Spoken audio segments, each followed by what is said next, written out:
Eu quero te fazer uma pergunta. Você é contente com a vida que você tem? Ou você anda reclamando de tudo que acontece na sua vida? E você não consegue perceber as coisas boas que te rodeiam? As bênçãos que Deus tem derramado em sua vida? Será que você é esse tipo de pessoa? Ou você é uma pessoa que olha para tudo e fala, obrigado, Senhor Jesus, pelo que o Senhor tem me dado? Eu quero compartilhar com vocês algo que aconteceu recentemente. Instituição onde eu trabalho, que é o e-book, que é onde focamos no ensino teológico juvenil para crianças e adolescentes. Eu trabalho no marketing, né? Eu sou design gráfico. E recentemente o e-book fez uma viagem para a África, onde temos muitas crianças lá que fazem parte como nossos alunos, onde ajudamos também essas pessoas. Então foi uma caravana, foi muitos recursos para abençoar. E recentemente me deparei com uma situação que compartilharam com a gente, de uma criança que estava com um problema nas unhas, tanto na mão como do pé, estava suja, e ela foi tratada pelos nossos missionários que estavam lá. E eu me deparei com isso, eu fiquei assim, comovido, triste em saber a situação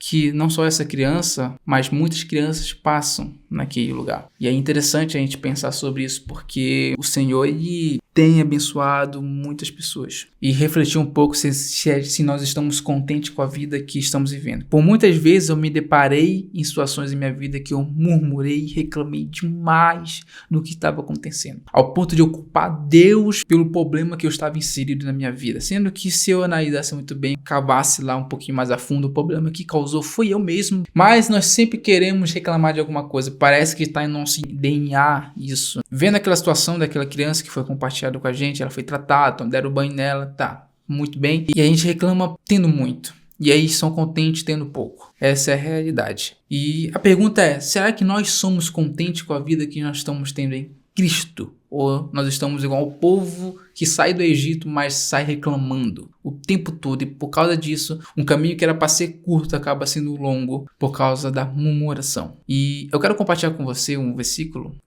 que está em Filipenses capítulo 4, versículo 11, que diz: Não estou dizendo isso porque estou necessitado, pois aprendi a contentar-me em toda e qualquer circunstância. Sei o que é passar necessidade, sei o que é ter fartura. Aprendi a passar por toda e qualquer situação, seja bem alimentado, seja com fome, tendo muito ou passado necessidade. Tudo posso naquele que me fortalece. Bom, nós estamos vendo aqui um versículo onde Paulo estava dizendo isso. Nós olhamos para Paulo e vemos que é um homem que sofreu bastante por pregar o evangelho. Vemos um homem onde tinha muito, mas ao outro lado tinha pouco também. Mas em contrapartida, em qualquer situação que ele se encontrava, ele era contente com a vida que ele tinha. A única preocupação que Paulo tinha era em anunciar o evangelho de Deus e executar a missão que foi dada a ele. Missão essa que acabei de dizer, pregar o evangelho. Nós vemos um homem que considerou a perda como um ganho. Precisou perder tudo para ganhar e conhecer cada vez mais a Cristo. O homem que é feliz e contente, que dava graças a Deus, tendo muito, mas graças a Deus também, tendo pouco. E a pergunta que eu faço para mim mesmo, eu acredito que você pode fazer para você: por que eu não estou contente com a vida que Deus me deu? Amarelando, eu estou passando por necessidade, eu estou passando por isso, eu estou passando por aquilo e tal. Meus irmãos, vamos mudar. Eu já passei por situações que eu nunca pensei que ia passar em minha vida. Eu tive momentos bons em minha vida, mas já tive momentos ruins em minha vida.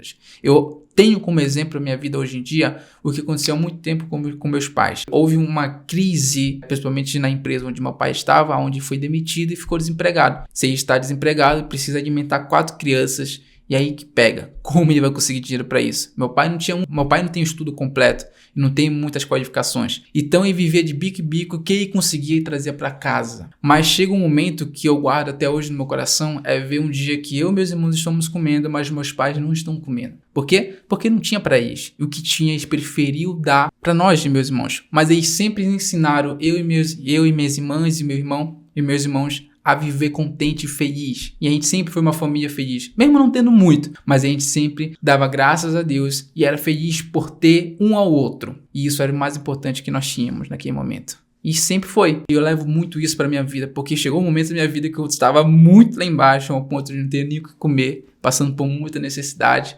Longe da minha família, longe daqueles que eu amo. Não que eu reclamei, mas pedi muita ajuda a Deus, pedi muito socorro a Deus, mas não reclamava. Mas eu não tinha a mentalidade de olhar para a situação que eu me encontrar e falar: pai, obrigado por isso, porque eu tô vivo. Eu não tenho muito o que comer, mas eu tô vivo, eu tenho um emprego, eu tenho aonde me empregar, eu posso me reestruturar se eu me organizar direitinho, mas eu não olhava para as coisas boas que tinha na minha vida naquele momento. O tempo passa, saí daquela situação, estou numa situação muito bem melhor, graças a Deus, e ao tempo eu fui aprendendo o que é ser contente a Deus. E ser contente a Deus é você ser contente no muito e no pouco, como o Paulo fala. E eu estava fazendo um mentorado com um amigo meu, e um dos exercícios que ele passava para mim é: fale os seus ganhos semanais. O nosso encontro era semanal, pela segunda, e eu tinha muita dificuldade em falar os ganhos, tipo, aquilo de bom que aconteceu comigo naquela semana. No máximo, assim, no começo eu falava uns 5, 6, às vezes menos e tal, porque eu não conseguia, pra mim, ganho, tinha que ser ganho mesmo, tipo, alguém chegar do nada comigo e dar um Pix, ou um celular novo, ou um notebook novo, sei lá. Isso pra mim era ganho, coisas assim, bem milagres. Mas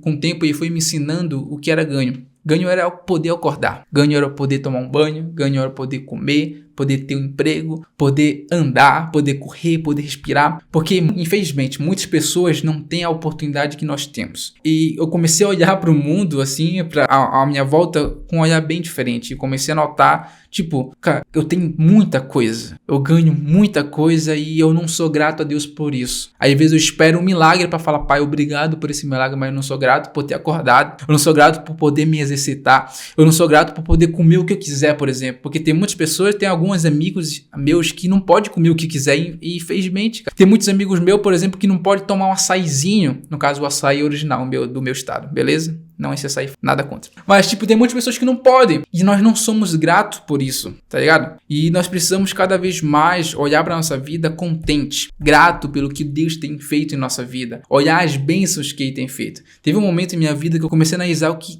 estava acontecendo na minha vida e o que me fez chegar até a minha posição atual no presente. E comecei a ver como Deus era maravilhoso, como Ele tinha me abençoado, como Ele tinha me cuidado da minha vida. Eu falei, cara, e eu não, em nenhum momento nessa trajetória, eu olhei para o céu e falei: Pai, obrigado. Pai, obrigado. Por muitas vezes nós não fazemos isso. Cabe a nós fazer. Nós precisamos fazer cada vez mais. Eu não estou dizendo que fazer isso é fácil. Olhar para as coisas que Deus tem feito na sua vida é fácil. Ainda mais se a gente tiver uma situação ruim. Não é fácil. É algo praticável. É algo que você ensina a sua mente a trabalhar por isso. Como Paulo vai dizer, eu aprendi a me contentar tendo muito ou tendo pouco. Então Paulo precisou aprender, foi um processo. Então o processo, comece devagar, comece olhando as coisas boas que você tem ao acordar. Você tem uma boa cama, você tem um lençol, você tem onde um teto para morar. Comece a olhar para isso e falar: cara, obrigado Deus por isso que o Senhor tem me dado todos os dias na minha vida. Então que nós venhamos cada vez mais ter essa consciência das coisas maravilhosas que Deus tem feito em nossa vida, beleza? Que nós venhamos cada vez mais ter foco em Deus e agradecimento a Deus. Acho que o foco desse vídeo é que nós venhamos ser contentes pela presença de Deus. Que nós venhamos cada vez mais orar para aqueles que não têm, para aqueles que estão necessitados. Não só orar, mas arrumar um jeito de também ajudar essas pessoas. Se hoje você não tem como dar, trabalhe mais, estude mais, para que você possa um dia ser aqueles que vão poder ajudar aquelas pessoas que necessitam. Então, que nós venhamos manter essa consciência, ser contente, tendo muito ou tendo pouco. Importante é entender as oportunidades que Deus está nos dando todos os dias de nossa vida, beleza? Fica com essa palavra e eu quero fazer, como de costume, uma oração para que nós venhamos cada vez mais ser contente, amém? Ore comigo. Pai, nós te agradecemos por tudo, te agradecemos por esse ato, te agradecemos pelas oportunidades que o Senhor tem nos dado dia após dia, até a sua volta o Senhor vai estar nos dando a oportunidade de viver essa vida maravilhosa que o Senhor nos dá em Ti, Senhor Jesus. Que nós venhamos aprender a viver contente, sabendo que às vezes podemos ter muito, às vezes podemos ter pouco, mas o importante é que nós temos o Senhor em nossa vida e o Senhor nunca irá faltar em nossa vida. Então, Pai, obrigado pela sua presença, obrigado pela sua graça e pelo seu amor, Senhor Jesus. Nós te agradecemos por tudo, em nome do Senhor Jesus. Amém.